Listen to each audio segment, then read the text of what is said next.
sans plus tarder, intitulée « Le retour à la tour de Babel ». Si vous avez votre Bible, on va simplement lire dans Genèse, au chapitre 11. Dans Genèse, chapitre 11, à partir du premier verset.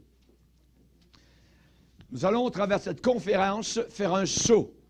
Nous ferons un grand saut de la Genèse jusqu'à l'Apocalypse. Pourquoi? Parce que le titre s'appelle « Retour à la tour de Babel ». Ce qui veut dire que nous allons revenir à ce qui a existé dans la Genèse à Babel. Et nous sommes en train, comme génération, de revoir cela. On va lire, si vous voulez bien, dans Genèse, chapitre 11. « Toute la terre avait une seule langue et les mêmes mots. Comme ils étaient partis de l'Orient, ils trouvèrent une plaine au pays de Shinéhar, et ils y habitèrent.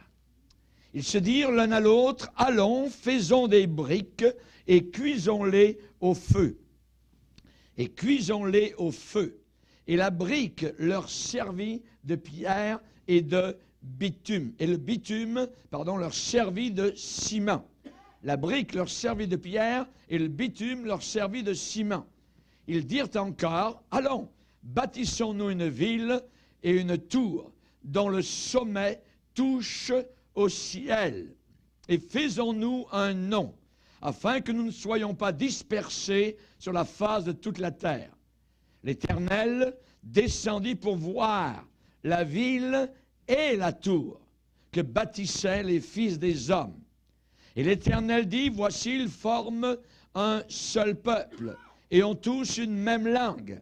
Et c'est là ce qu'ils ont entrepris. Maintenant, rien ne les empêcherait de faire tout ce qu'ils auraient projeté. Allons, descendons, et là, confondons leur langage, afin qu'ils n'entendent plus la langue les uns des autres. Et l'Éternel les dispersa loin de là, sur la face de toute la terre. Et ils cessèrent de bâtir la ville. C'est pourquoi on l'appela du nom de Babel, car c'est là que l'Éternel confondit le langage de toute la terre. Et c'est de là que l'Éternel les dispersa sur la face de toute la terre. Amen. Seigneur, nous sommes devant toi et nous te bénissons. Nous te remercions pour ta présence, Seigneur, et je te demande de bénir chacun de nos cœurs. Que la charrue de ta parole continue, avec son soc pointu, d'ouvrir le terrain de nos cœurs, que nous puissions comprendre, que nous puissions réaliser, Seigneur, que nous sommes parvenus à une époque prophétisée par les saints prophètes que tu as envoyés sur la terre. Nous te bénissons, Seigneur, nous voulons comprendre, nous voulons savoir. Tu as dit que ton peuple périssait, faute de connaissance. Que ce soir, Seigneur, nous puissions boire au puits de la connaissance, au puits de la Bible, dans le désert qui nous entoure dans ce monde. Aide-nous, s'il te plaît, Seigneur, à nous préparer pour ton retour fulgurant en gloire. Tu reviens comme l'éclair, en un instant, en un clin d'œil. Ceux qui t'attendent seront prêts, les autres seront laissés. Aide-nous, Seigneur, s'il te plaît, à te suivre jusqu'à la fin, à faire le nettoyage de nos cœurs et de nos vies pour te plaire et t'être agréable. Nous demandons ces choses dans le seul nom, le nom redouté, le nom qui est craint jusqu'au fond de l'enfer, le nom de Jésus-Christ, le seul et unique sauveur sur toute la planète. Merci, Seigneur, pour chacun de tes enfants réunis des quatre coins, au nom de Jésus. Amen. Et tout le peuple dit Amen. Alléluia. Vous pouvez vous asseoir, frères et sœurs.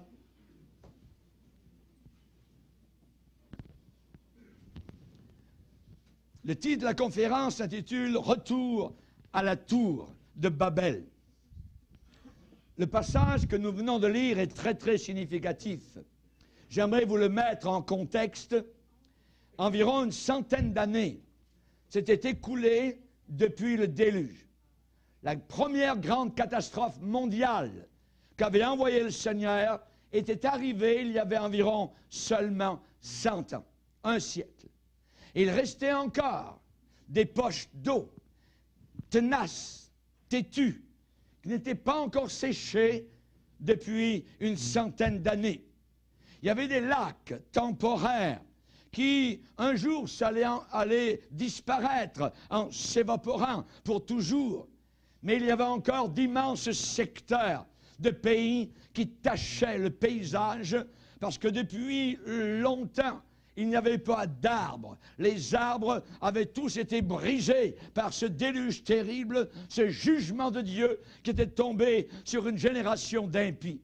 À cause des puissants courants, des marées, évidemment, la nature n'avait pas pu supporter et cela était devenu un dégât dans beaucoup d'endroits. Seulement 100 ans après, il y avait beaucoup d'indices du déluge qui était terrible et qui était arrivé 100 ans auparavant.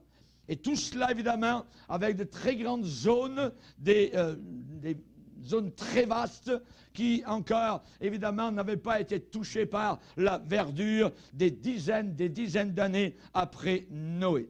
Cela, évidemment, était amplement, je dirais, évident que la colère de Dieu s'était manifestée pour la génération d'alors, la génération de l'époque. Mais vous savez, une chose, c'est que les mémoires des hommes, les souvenirs des hommes sont souvent de très, très courte durée. Et ces milliers de morts du temps du déluge, que dis-je, ces millions de morts du temps du déluge, tués par suffocation, par les immenses flots ces gens-là avaient été engloutis, avaient été noyés, tout cela semblait être oublié depuis longtemps. Les hommes avaient aussi oublié, aussi facilement, les paroles mêmes du Seigneur Dieu qui avait déclaré lors de la création à l'homme « Soyez féconds, multipliez et remplissez la terre. » Remplissez la terre. Et ensuite, après le déluge, Dieu avait de nouveau répété ce commandement à Noé. Remplissez toute la terre, répandez-vous sur toute la terre. Mais voilà que les résidents de la terre, après le déluge, ont décidé qu'il y avait une meilleure voie que celle de Dieu. Et ils allaient découvrir, ils allaient trouver cette voie-là. Et ils ont résisté au commandement de Dieu. Et la Bible dit, nous l'avons lu, toute la terre avait une seule langue et les mêmes mots. Et comme ils étaient partis de l'Orient, ils trouvèrent une plaine au pays de Shinéar et ils s'y installèrent là. Ce qui n'était pas la volonté de Dieu. La plaine de Shinéar, aujourd'hui, c'est l'Irak.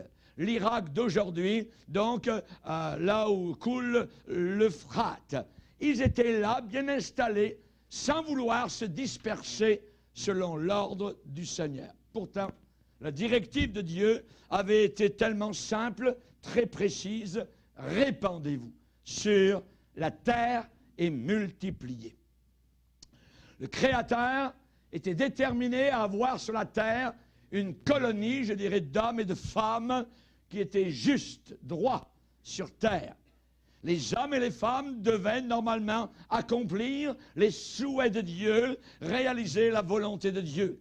Quel honneur Dieu leur avait accordé. Imaginez. Quel statut.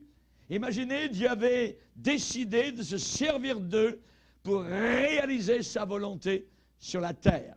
Mais voilà que les semences de rébellion continuaient à grandir comme des mauvaises herbes dans le cœur des hommes. Et au lieu de répondre de manière affirmative à l'appel de Dieu, avec foi, non, ils ont commencé à s'entremêler, à rester là, à s'enchevêtrer. C'était véritablement comme un embouteillage dans cette plaine de Shinéar.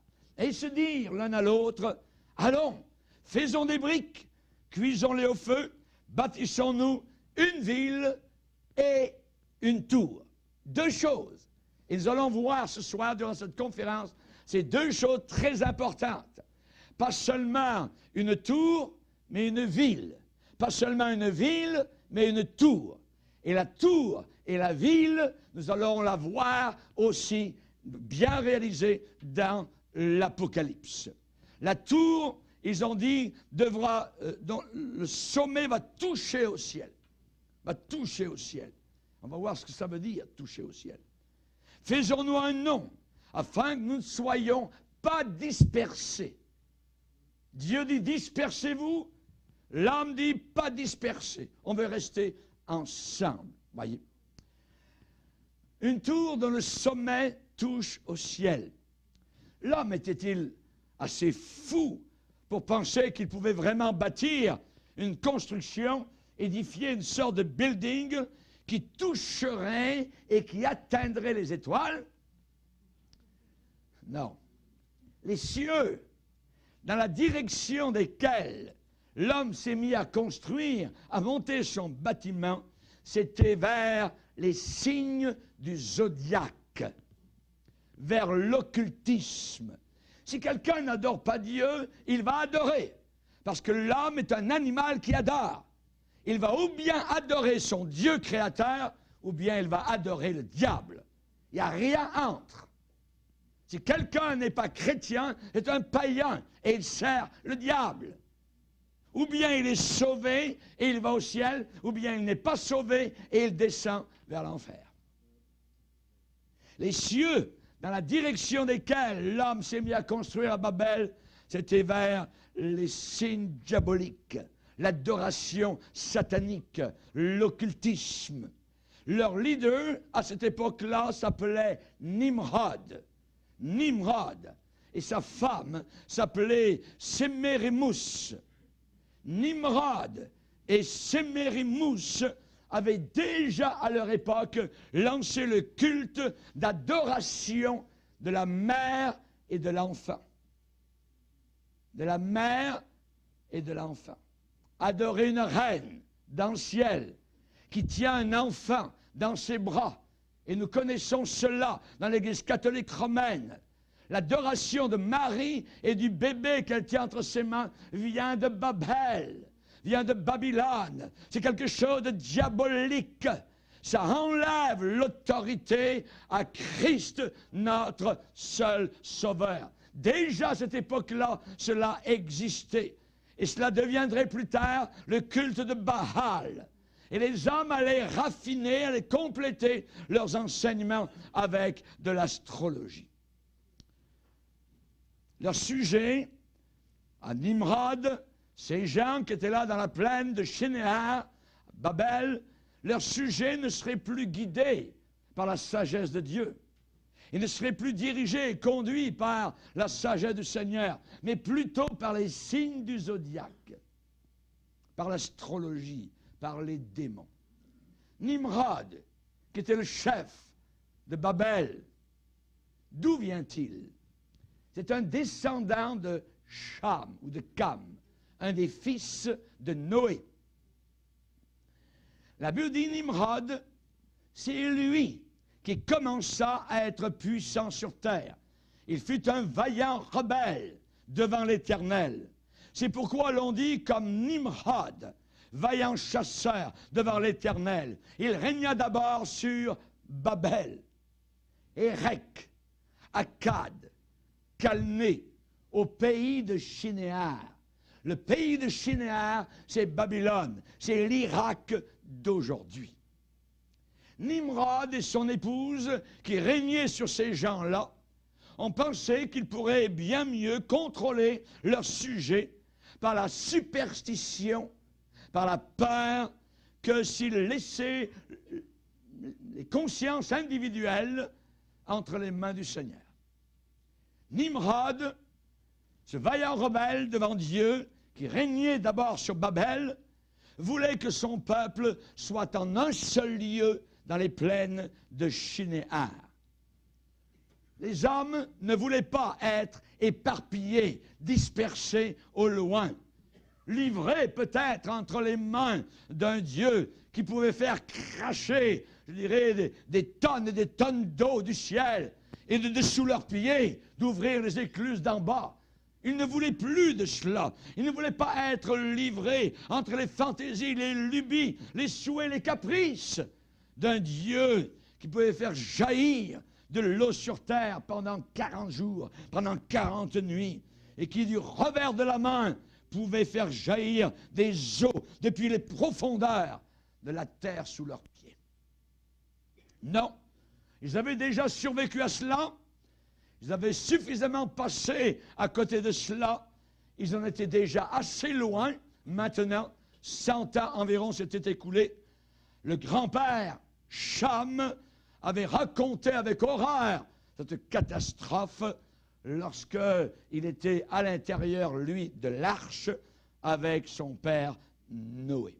Non, cette génération allait se rassembler, que dis-je, se globaliser. Ils allaient s'unir en un seul lien, une chaîne, si vous le voulez. Ils allaient avoir une foi commune qui allait défier, mettre au défi ce que Dieu demandait. Ils étaient prêts à, je dirais, à briser totalement ce que Dieu avait dit, la parole de Dieu. Nous avons le psaume 2 qui dit qu'à la fin des temps, les hommes diront « Brisons leurs liens, délivrons-nous de leur chaîne. » Qui leur? Le Dieu trinitaire, Dieu Père, Dieu Fils, Dieu Saint-Esprit. Un seul Dieu en 3 personnes. Brisons leurs liens, on n'en veut plus de ce Jésus, et ainsi de suite. C'est ce qu'ils ont dit à Babel. Et ces travailleurs, puisqu'ils ont travaillé, ils ont sué, ces travailleurs acharnés ont commencé à construire cette fameuse tour. Voyez, ils avaient de nouvelles idées, ils avaient de grandes idéologies, ils n'avaient pas beaucoup de choses de leur côté, mais ils avaient 2 choses, des briques et du bitume.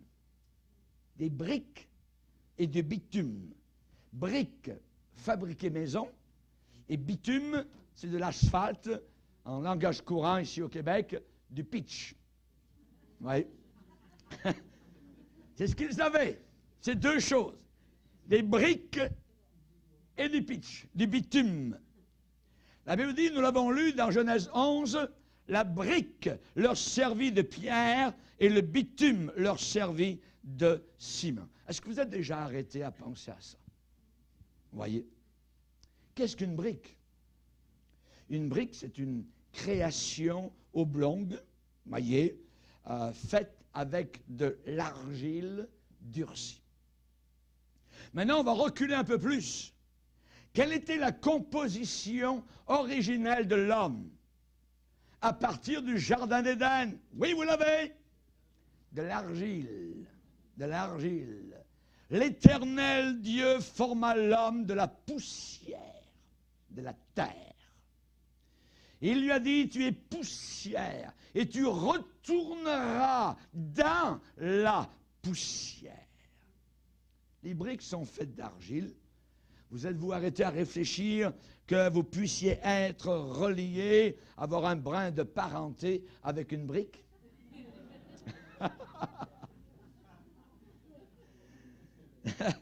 C'est pas très glorieux, c'est pas très fantastique, il n'y a rien de sensationnel avec une brique. Et j'ai vu beaucoup d'argile endurcie marchant tout autour. Et vous en avez vu. Voyez. Des briques dans des souliers de cuir. Psaume 10 nous dit l'homme tiré de la terre. L'homme tiré de la terre. Le jugement de Dieu est tombé sur Babel, lourd de conséquences. Et évidemment, la volonté de Dieu, évidemment, a été mise de côté et les hommes avaient désiré que leur volonté soit mise au service du mal. Service du mal, voyez. Et depuis, eh bien, les nations sont divisées par la langue, par les préjugés, par les distances. Voyez. Nous supportons la malédiction de Babel. Les Italiens, on ne les comprend pas, les Russes, les Arabes, tout vient de Babel. Tout vient de Babel. Et Dieu, à ce moment-là, dans Genèse 11, a empêché l'apparition prématurée de l'Antichrist. Nimrod était un antichrist. Il était un anti-Dieu. Il avait vraiment l'esprit de l'antichrist en lui. Et si Dieu n'avait pas arrêté Nimrod et sa construction, eh bien, ça aurait été l'unification de toute la terre contre Dieu. Et durant le règne de l'Antéchrist, quand Dieu, à la fin des temps, aura permis ce que déjà nous commençons à voir autour de nous, l'unification, la globalisation de la terre entière, à ce moment-là, le grand surhomme attendu va surgir. Un nouveau Nimrod, l'Antichrist. Voilà les composantes, les matériaux de la construction de Babel. Briques, bitume. C'est ce que l'homme avait de son côté. De bitume, eh bien, on croit que c'était du bitume très commun, une sorte de pitch d'Asie mineure utilisé dans les temps anciens comme mortier ou comme ciment. Une sorte de stuff très désagréable, qui ne sent pas bon, qui est sale, voyez. Et donc, l'homme avait de l'argile endurcie et aussi un matériau très désagréable, le bitume. Et avec cela, Nimrod allait conduire son peuple contre le Dieu de l'univers. Rendez compte?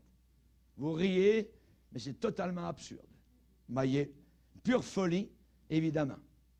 Mais vous, de quoi vous êtes-vous servi dans votre rébellion contre Dieu? Quel est votre pitch? Quelle est votre brique? Vous voyez? Le Seigneur a dit, mes pensées ne sont pas vos pensées. Mes voix ne sont pas vos voix. Autant les cieux sont élevés au-dessus de la terre, autant mes voix sont élevées au-dessus des vôtres. Certains se sont servis non pas de briques, mais sont servis de fumée. Cigarettes, cannabis, papier glacé, porno, farine blanche, des oiseaux de fer volants pour s'en aller très loin, loin de Dieu, fuir comme Jonas, fréquenter une personne inconvertie, le bitume, pour se coller à une autre brique, quelqu'un qui n'est pas votre mari ni votre épouse. On appelle ça du concubinage et c'est inacceptable devant Dieu. L'homme allait à cette époque-là utiliser les briques et le bitume pour son immense construction. Vous savez que Dieu, lui, eh bien, il utilise dans la construction de sa ville géante d'autres matériaux. Et vous trouverez le plan de l'architecte divin dans Apocalypse 21. Essayez d'imaginer cela. Savez-vous, de l'écran de votre imagination, souvent dans la Bible, il dit, nous n'avons pas ici-bas de ville permanente, mais nous attendons celle qui est à venir. Amen. Voyez ce que l'Écriture nous enseigne ici? La Bible dit que Dieu veut nous construire notre ville, nos quartiers généraux, avec des pierres les plus magnifiques, dans les rouges, dans les verts, dans les gris, dans les roses, dans les violets, dans les bleus, et vous liez, vous reliez tout cela, vous mélangez tout cela ensemble avec de l'or pur. Voilà les matériaux avec lesquels Dieu construit ses habitations et ses demeures de gloire. Il y a beaucoup de demeures, a dit le Seigneur, dans la maison de mon Père. Si cela n'était pas, je vous l'aurais dit. Amen. C'est pourquoi Dieu n'a pas honte d'être appelé leur Dieu, car il leur a préparé une ville. Une ville. Abraham attendait la ville qui a de solides fondements, celle dont Dieu est l'architecte et le constructeur. Et l'humanité aujourd'hui bien est en train de dire, bâtissons-nous une ville et une tour dont le sommet touche au ciel. La tour et la ville. Tout est là. C'est un fil conducteur que nous donne le Saint-Esprit. La ville, c'est le commerce. La ville, c'est la politique. La tour, c'est la religion apostate. La tour, c'est la grande prostituée qui est assise sur la planète Terre. La ville, commerce, politique, c'est Apocalypse 17. Apocalypse 18. Et la grande prostituée, c'est Apocalypse 17. vous avez là la tour et la ville. C'est la raison pour laquelle vous voyez tellement de tours religieuses, des minarets, vous voyez des clochers, des Notre-Dame, des cathédrales. Toutes ces tours-là sont des tours diaboliques. Dieu offre une architecture dans le ciel, là-haut, d'une telle grandeur à faire rougir de honte et d'infériorité les plus grands architectes de la tour de Dubaï, voyez, la tour du Sienne à Toronto, voyez, qui est, je dirais, comme une pygmée à côté de ce que Dieu a prévu là-haut dans la gloire. Amen. Tous les grands designers du monde entier n'ont pas vu cette ville qui nous attend dans l'éternité. L'homme offre, construit, bâtit, je dirais, ces maisons mouches qui tiennent debout avec du chewing-gum et de la broche à foin. Et l'homme a encore l'audace de comparer son œuvre avec celle de Dieu, de placer son travail plus haut, plus élevé que celui du Seigneur. Et l'homme va même aller au point de critiquer l'œuvre de Dieu et de placer la sienne au-dessus de celle de Dieu. Écoutez Nimrod, bâtissons-nous une ville et une tour, faisons-nous un nom. Hey, quel orgueil! Voyez. Nous avons des briques, nous avons du bitume, pas besoin de Dieu. Oh Dieu, en fait, qui a besoin de toi? Va prendre des vacances, de toute façon, pas besoin de toi. Finalement, il n'y a même pas de Dieu. Vous l'avez lu tout autour de nous il y a environ quelques mois sur les autobus. Puisqu'il est fort possible qu'il n'y a pas de Dieu, alors prenez du bon temps, jouissez de la vie. C'est le diable, littéralement, qui a parlé aux grandes villes du monde occidental. C'était partout, c'était à Londres, à Paris, à Montréal, à Washington, sur les autobus. C'est une campagne de gens athées qui ont payé ces annonces pour que les gens ne croient plus en Dieu. Dernièrement ici, dans la Montérégie, il y a une conférence sur la culpabilité. Il était dit dans l'annonce, si la culpabilité est à ce point déplaisante, pourquoi la nourrir? Le thème de la conférence n'était pas retour à la tour de Babel, comme nous l'avons ce soir, mais leur thème était la culpabilité, une véritable trouble faite. Alors qu'en réalité, la culpabilité, c'est un moniteur que Dieu allume lorsque l'homme pêche. Lorsque l'homme pêche, l'homme se sent coupable. Mais aujourd'hui, il y a des t-shirts où il y a marqué culpabilité et c'est marqué avec 2 traits pour dire qu'il n'y en a plus. Ils n'en veulent pas.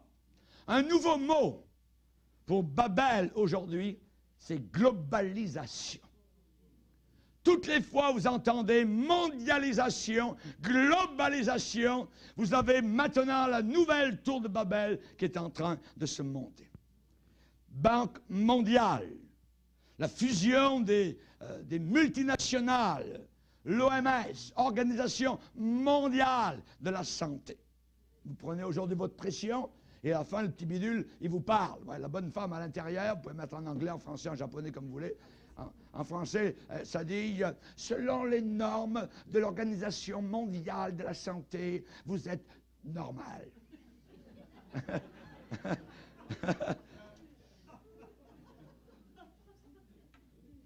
Organisation mondiale, sommet de la Terre, sommet économique mondial, nouvel ordre mondial. Tout cela, c'est la nouvelle tour de Babel, la dernière rébellion de l'humanité contre le Dieu éternel. Les médias, télévision, radio, les politiciens, les leaders économiques ne cessent pas de nous les répéter et de nous marteler cela dans la tête. L'objectif qu'ils ont en vue, c'est de créer un seul gouvernement mondial, une seule religion mondiale, acceptable de tous et acceptée de tous. La tour et la ville, la religion et la politique, le monde socio-commercial, tout est ensemble. Une seule économie mondiale.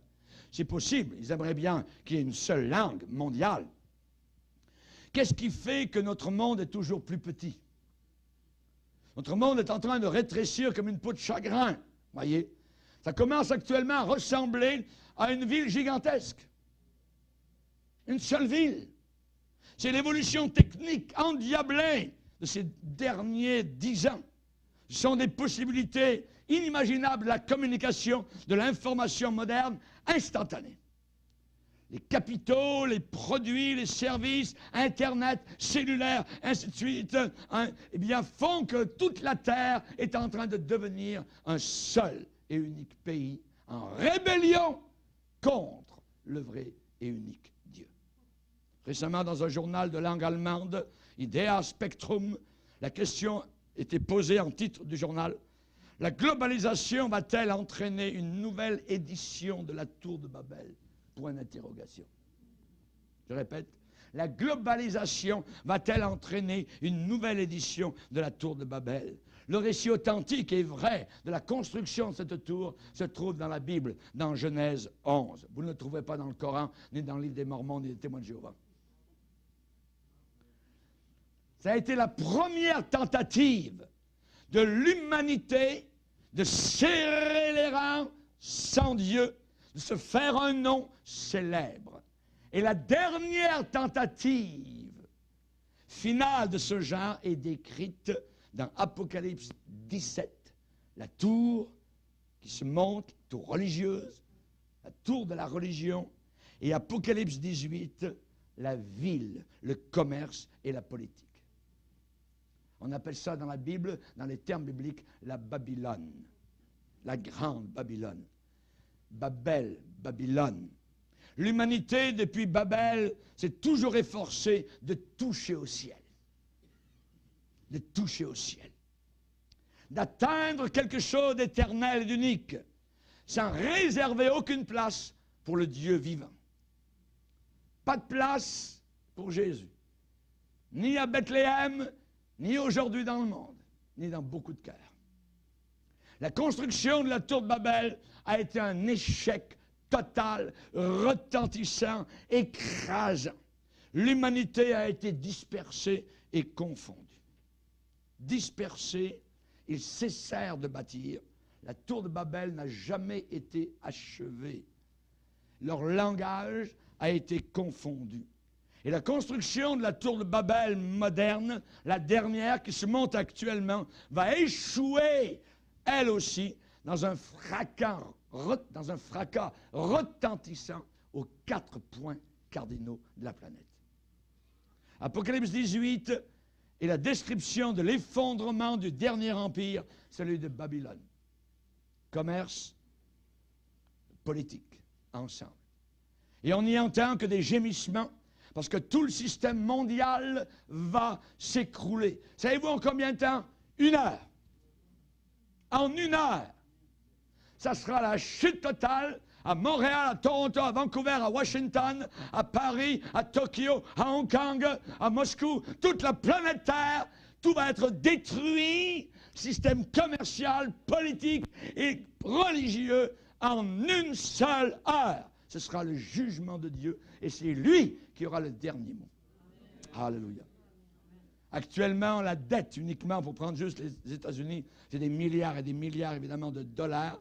Il y a la montée de la Chine actuellement qui veut la part du gâteau, évidemment, donc dans l'argent. Il y a l'augmentation très inquiétante de l'endettement privé, voyez, par des crédits à la consommation, l'endettement par l'achat de titres. Il y a des lézards de partout dans le système babylonien actuel. Tout est lézardé. Tout est lézardé. Il suffira d'un affaissement très limité des cours en bourse pour que tout le château de cartes s'écrase, s'écroule d'un seul coup. Dieu a promis de juger la dernière Babel de la fin des temps.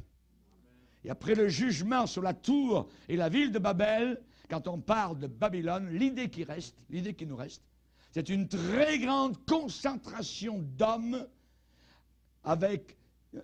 qui est dressée, qui est en rébellion contre Dieu de façon orgueilleuse. C'est ce que nous voyons, ce que vous voyez autour de vous tous les jours. L'homme orgueilleux sera humilié. Dans Ésaïe chapitre 2, le haut-temps sera abaissé. Ils jetteront leur or aux chauves-souris, nous dit la Bible. Contre toutes les hautes tours, contre toutes les murailles fortifiées. Pour nous, ce n'est pas une tour que nous avons. C'est une échelle. Amen. Vous vous rappelez la vision de Jacob la nuit? La première nuit alors qu'il est parti de chez lui? Voici une échelle était appuyée sur terre, son sommet touché au ciel. Et voici les anges de Dieu montaient et descendaient par cette échelle. Et voici l'Éternel se tenait au-dessus d'elle. Alléluia. Et Jésus, dans l'évangile de Jean, a dit, en vérité, vous verrez désormais le ciel ouvert. Et les anges de Dieu monter et descendre sur le Fils de l'homme, sur l'échelle. L'échelle, c'est le Fils de l'homme. Notre échelle, c'est Jésus. Il y a un seul médiateur entre Dieu et les hommes, et c'est Jésus-Christ. Alléluia, gloire à Dieu. Jésus a dit, je suis le chemin, la vérité et la vie. Nul ne vient au Père que par moi. Alléluia. Que par moi. Il n'y a que Jésus-Christ et le Jésus qui a les marques du sacrifice dans ses mains, dans ses pieds, qui peut nous emmener jusqu'au ciel. Il n'y a de salut, a crié l'apôtre Pierre à Jérusalem, il n'y a de salut en aucun autre. Il n'y a de salut en aucun autre. Babylone a été un système mondial qui a popularisé les vices du paganisme. Babylone a été un système mondial qui a contrôlé, qui a eu un contrôle gouvernemental sur les masses des gens. Vous savez, l'homme avait été créé pour être la famille du Créateur. L'homme avait été créé pour vivre sous la souveraineté de Dieu, pour vivre sous la direction du Saint-Esprit. Et quand nos premiers parents ont rejeté totalement les commandements de Dieu, alors il s'est passé quelque chose. Ils ont accepté à ce moment-là d'être contrôlés, dirigés par un système méchant, mauvais, planifié par Satan et exécuté sur terre par les hommes les plus ignobles et les plus indignes. Satan a toujours recherché des hommes à l'esprit bas, à l'esprit sale, à l'esprit dégoûtant, odieux, grossier, impur, pour être ses délégués, pour être ses ambassadeurs à lui, ses représentants sur la terre. Si Dieu a ses représentants, le diable aussi a ses représentants. Et bien souvent, ils sont déguisés en apôtres de Christ. Et si le chrétien, à la fin des temps, n'a pas le discernement, il va se faire avaler, littéralement. C'est la raison pour laquelle des personnes charnelles, très mondaines, se retrouvent dans de hautes sphères gouvernementales, dans des positions gouvernementales. C'est un système méchant qui va élever les astucieux, les fins, les rusés, les perfides, les malicieux, dans des positions de pouvoir, afin d'avoir le contrôle sur les masses de gens. Et vous avez déjà vu tous ces maires qui sont homosexuels, ces gens qui se présentent dans les gouvernements et qui sont homosexuels. Voyez. Vous avez des personnes lesbiennes qui sont ministres, ainsi de suite. Ce sont des envoyés du diable, littéralement. C'est l'esprit babylonien. Voilà ce que représentent les mouvements, ce qu'on appelle progressistes aujourd'hui.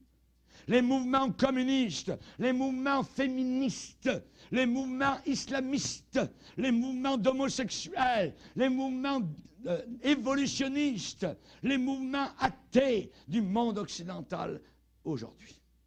C'est le système babylonien qui est là sous nos yeux. Et derrière tout cela, il faut savoir qu'il y a une bataille inimaginable qui est en train de se passer actuellement. C'est la dernière grande bataille extrême, la lutte finale, le combat suprême se passe actuellement entre le bien et le mal, entre la piété et l'impiété, entre l'impureté et la pureté, entre Dieu et Satan et ses hordes de démons. William Buckley, qui est un des plus grands penseurs très conservateurs d'Amérique, il a écrit un livre, son livre s'intitule « Dieu et l'homme à Yale ». Et je cite une phrase. Il a dit, je crois que le duel le plus important au monde est entre le christianisme et l'athéisme. Je le crois. Ils seront ennemis des gens de bien. Le texte le dit, dans 2 Timothée chapitre 3. le système mondial babylonien va être jugé complètement par Dieu. Vous pouvez être certain que ce jugement sera là à la hauteur de l'offense et à la hauteur de la culpabilité. L'excellence judiciaire de Dieu demande une justice parfaite. Et tous les chrétiens authentiques désirent cette justice, gémissent en eux-mêmes, selon Romains chapitre 8. La perfection de Dieu judiciaire réclame une justice parfaite. Le péché et la rébellion seront jugés. C'est sûr et certain. C'est-à-dire que le système mondial babylonien sera jugé pour son péché et son entêtement contre le gouvernement de Dieu et la sainteté de Dieu. La voie des pécheurs mène à la ruine. À la ruine, psaume 1er. Jean va dire, nous savons que nous sommes de Dieu et nous savons que le monde entier gît sous la puissance du malin, du diable. Le monde entier. Nous marchions autrefois selon le train de ce monde, selon le prince de la puissance de l'air, selon l'esprit qui agit maintenant dans les fils de la rébellion. Dans les fils de la rébellion. Et dans Apocalypse 12, le diable est décrit comme étant le serpent ancien, appelé le diable et Satan, celui qui séduit toute la terre. Qui séduit toute la terre. La méchanceté de Babel, de Babylone, a introduit deux grands systèmes en opposition au règne de Dieu sur sa création. Et ces deux systèmes ont continué depuis ce jour-là et ont apporté de graves maux, une méchanceté et des catastrophes pour l'humanité. Ces deux systèmes ont amené toute la cruauté qui peut être connue de l'homme. Et toute cruauté que vous voyez, que vous avez vu ou entendu parler ou qui va se passer, vont venir de l'un ou de l'autre de ces deux systèmes de Babel, de la tour et de la ville, de la religion et de la politique. Et ça s'est déjà révélé dans les villes de Sumer, en Assyrie, en Perse, en Égypte, en Grèce, à Rome, etc. Il faut comprendre ces deux systèmes. Tout est basé sur la tour et la ville. La tour et la ville. Apocalypse 17, la tour. Apocalypse 18, le commerce, la politique internationale. Le premier système, Babylone, a rendu les religions païennes acceptables. C'est très important. Babylone a rendu les religions païennes acceptables. Ils ont pris l'idée déplorable, ignoble, de ce qu'on appelle le panthéisme. Ils l'ont élevé complètement à une forme d'art culturel, la culture. Panthéisme vient du grec pan et du grec théos. Pan, c'est tout, théoïté, et théos, c'est Dieu. Le panthéisme, c'est l'ensemble des dieux. C'est tous les dieux. C'est tout ce que les hommes adorent sur la terre. Que ce soit en Occident, que ce soit aux Indes, que ce soit au fond de l'Afrique, que ce soit les sorciers, c'est tous les dieux. Et le premier système babylonien, c'est que les religions païennes sont devenues acceptables et acceptées de tous. Vous avez entendu le mot un panthéon? Un panthéon, c'est un temple que les Grecs et les Romains consacraient à tous leurs dieux.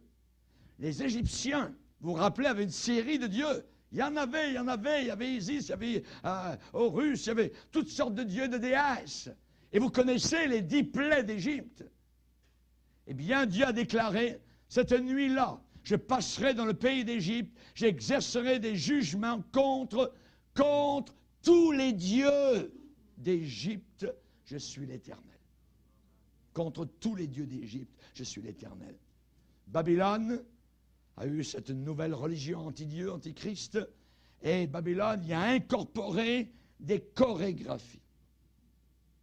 La raison pour laquelle, dans notre Église, nous n'avons jamais aucune chorégraphie. Ne croyons pas à ces affaires-là, dans l'Église du Seigneur. Babylone a incorporé dans sa religion des chorégraphies de l'art, du théâtre, de la danse, de la musique, jusqu'au point où les idées païennes furent représentées merveilleusement et avec beauté dans la plus haute expression de leur culture. Et ces idées-là ont émerveillé les populaces, les foules de gens, évidemment ignorants, qui soudain ont été au comble de leur joie et y ont donné même leur âme. Puis ensuite, à Babylone, la tour qui va atteindre le ciel, ils ont rendu toutes les religions païennes acceptables, et ensuite ils ont ajouté à cela la satisfaction charnelle et sexuelle. Avec des grands jours de fête, avec de grandes célébrations plaisantes, avec des expressions religieuses agréables, incluant les orgies sexuelles, incluant la prostitution au temple, incluant des prêtres homosexuels, incluant des prêtresses, des prostituées du temple. Les hommes y allaient, entraient, couchaient avec la femme, mais c'était pour adorer leur Dieu. La vie religieuse est devenue le centre des cultures. Et généralement, le roi ou la reine, eh bien, était transformé en dieu ou en déesse. Toute cette idée-là est une image parfaite de la religion actuelle que nous avons du Nouvel Âge. La religion du Nouvel Âge, c'est exactement la religion de Babel babylonienne, qui est si populaire aujourd'hui. C'est la Babylone religieuse vue dans Apocalypse 17, qui est liée, qui est reliée, qui est jointe, unie, réunie à n'importe quel système religieux existant dans notre monde actuel. Ce qui veut dire que n'importe quelle religion qui, premièrement, a une célébration solennelle tout en splendeur, avec pompe, avec éclat, avec luxe, grandeur et somptuosité, est en train de suivre le système de Babylone. Chatouillement d'émotions, que ce soit Saint-Pierre de Rome, ah, c'est beau, c'est grand, ça. Que ce soit le Dalai Lama, oh, j'ai ressenti, en présence du Dalai Lama, j'ai ressenti des ondes merveilleuses, c'est le nom de Dieu, ça, vous voyez? Hein, que ce soit les mosquées, que ce soit les temples des bouddhistes ou le temple des hindous, le temple de Angkor en Asie, au Cambodge, que ce soit les grands minarets de l'islam ou les grands temples évangéliques avec Joel Osteen et avec d'autres que vous connaissez qui sont dans le Nouvel Âge, ça pue 100 000 à la ronde. Babylone est la source humaine de toute institution sale et infectée que Satan a développée pour contrôler l'homme. Ce système païen de religion est décrit dans Apocalypse 17, la fameuse tour, une prostituée revêtue, parée d'or, de pierres précieuses et de perles, vêtue de pourpre et d'écarlate, couleur royale, couleur impériale, couleur de dignitaire. Vêtu de pourpre, nous dit la Bible, c'est le rouge violacé, le pourpre. L'écarlate, c'est un rouge foncé, très vif. Vous avez déjà vu ces messieurs se baladant à Rome au travers des colonnades dans leurs habits pourpres, écarlates.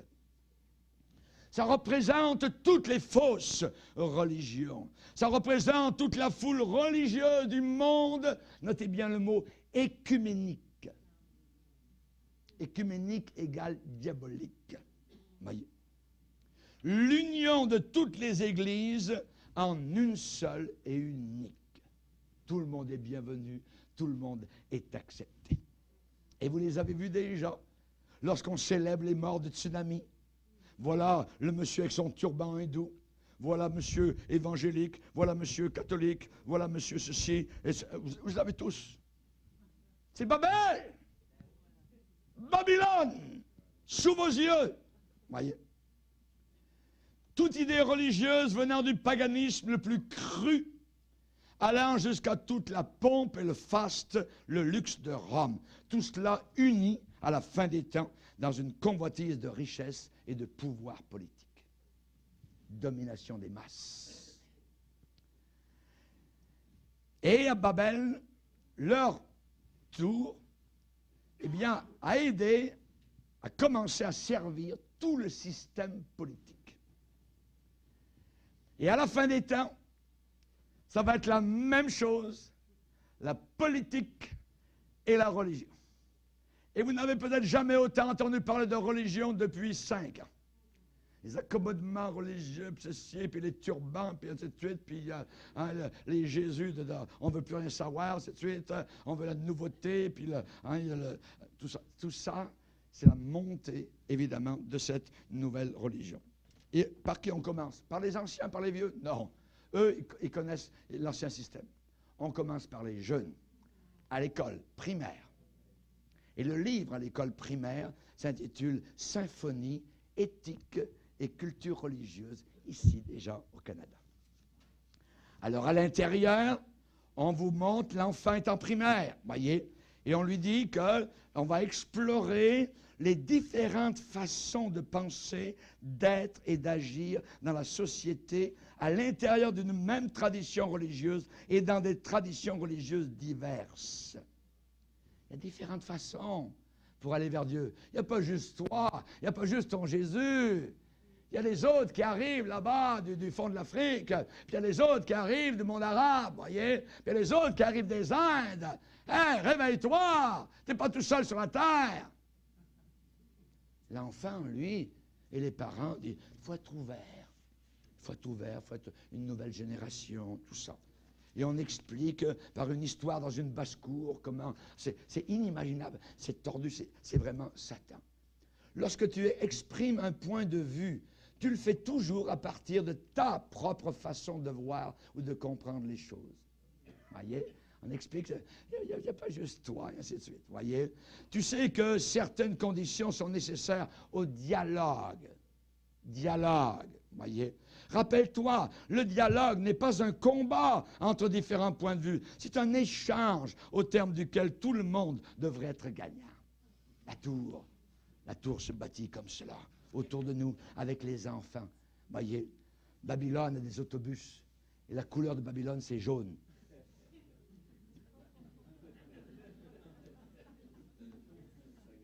Amen? Alléluia. Ensuite, on va lui montrer aux petits Québécois, là, une fleur de lotus, tout ça. On va dire à 2 enfants, qu'est-ce que ça te dit, toi, cette fleur-là? Fait qu'il y en a un qui dit, à Victoriaville, c'est une fleur, ma mère en fait pousser de semblables dans son jardin d'eau, à 9 ans. Une autre, Satya, 11 ans à Montréal, dit, ce n'est pas une fleur comme les autres, c'est la fleur de lotus, elle symbolise l'éveil pour les bouddhistes. Voyez? Fait qu'ouvre-toi! Ouvre-toi, ouvre, voyez? Et ainsi de suite. Alors ils disent un monde de différence, tout ça, des rôles, responsabilités, le marché tout azimut, d'ici et d'ailleurs. Ils vont dire la ville de Montréal accueille à elle seule environ 88% de tous les immigrants du Québec. C'est donc pas étonnant de voir pousser un peu partout dans cette grande ville des signes, des symboles provenant de différents pays. Et ils y vont, je dirais pas de main morte. Et tout le monde, ensuite dans ce livre-là, ils vont voir au travers d'un an le judaïsme, le christianisme, l'islam, l'hindouisme et le bouddhisme. Toutes bonnes.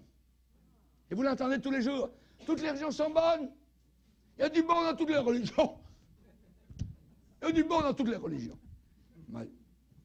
Babel, Satan, le sifflement du serpent à la fin des temps.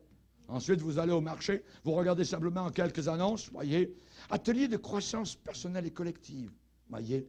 Se libérer de l'ego, des fausses croyances populaires, retrouver l'estime de soi, reprendre notre pouvoir face à la vie, cheminer vers la guérison, devenir autonome par rapport à sa santé, développer sa spiritualité, une hygiène de vie saine et bien plus. Première session, puis il y a un Bouddha qui est derrière, voyez. Sur la route de l'amour, je me libère de ce qui est lourd.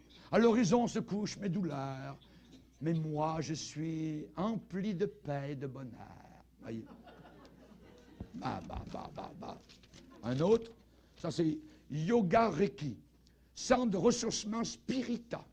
Ils aiment employer le mot spirituel, esprit, ainsi de suite, voyez.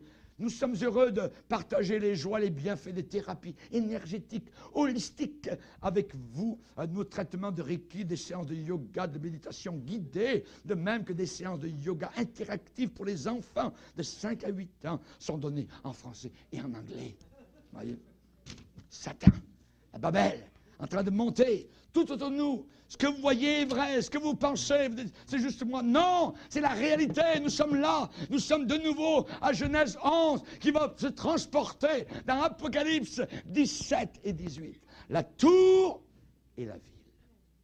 La tour et la ville. Voyez, chers amis, le temps me manque. À Rome, Constantin est devenu chrétien. Supposément, il a un rêve, il a vu une croix dans le ciel. À ce signe, tu vaincras. Pouf, il dit, moi, je veux être chrétien. Il dit, on arrête toutes les persécutions. On ne met plus les chrétiens aux arènes, les lions, ça c'est terminé, tout ça. Tous ceux qui veulent devenir chrétiens peuvent devenir chrétiens. Et masses de païens sont restés païens, mais sont passés par une sorte de baptême factice. Et c'est ce qui a donné naissance à l'Église catholique romaine. Et encore aujourd'hui, des gouttes d'eau sur le front d'un enfant fait de lui un chrétien. Mon œil! Si c'était ça qui sauvait, je prendrais toute l'eau du Saint-Laurent, je vous immergerais. Voyez? Ce qui nous sauve, c'est le sang de Jésus-Christ à la croix du Calvaire. Alléluia. Merci Seigneur. Merci Seigneur. Mais les gens croient. L'Église catholique romaine a même les symboles babyloniens, les tiares des évêques et des papes, c'est des signes babyloniens. Et même les habits, voyez, avec les ceintures, avec le doré, avec toutes les affaires, c'est toutes des choses babyloniennes, de Babel. Ouais. Chers amis, la religion est une force et un pouvoir d'unification le plus puissant sur terre. Et Constantin, en faisant rentrer supposément dans l'Église chrétienne des milliers de personnes, n'a pas aboli les fausses religions, mais il a gardé les fausses religions à Zeus, et ainsi de suite, voyez, les bacchanales, puis les Vénus, et ainsi de suite, et en même temps les chrétiens, pour faire l'unification de l'empire de l'Est romain avec l'empire de l'Ouest, Rome. Il y avait Constantinople, il y avait 2 capitales. Et pour garder ça, c'était tellement loin, pour garder ça uni, la religion. La religion. Et la religion de Babylone, c'est le siège et la source de la sorcellerie et du paganisme. Voyez.